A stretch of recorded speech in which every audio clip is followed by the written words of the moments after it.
Right, look who's next to me. It's CBS News national environmental correspondent David Schechter. And you've got a connection for us, David, between climate change and what happened in Kerrville. A lot of people wondering, is there a direct connection? Help us understand from your point of view how it may or may not have played a role. Hey, Errol. Well, there's a very clear connection between climate change and the extreme weather that we get now, which is more extreme, more fires, more floods, more droughts.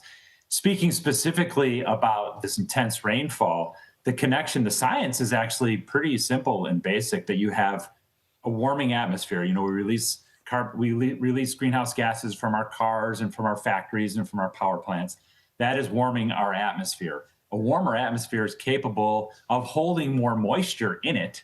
And so there's more moisture that can come down. And what we see as a result of this sort of stacking up of phenomenon is that it comes down in shorter bursts much, much harder. We don't know yet today what the direct connection is between climate change and what's happened in Kerrville, and there will be some studies that look at that. But scientists say this is precisely the kind of impact we should expect in a warming world.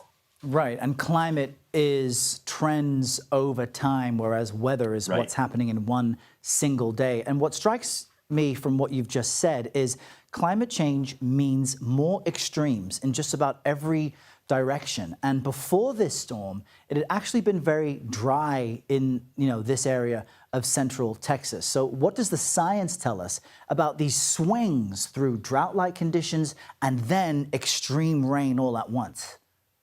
Great question. I think on the face of it can be a little confusing for people to think about these two things being related, but they're two sides of the same coin. So as we warm our atmosphere, it becomes drier on the ground and we have more potential for drought.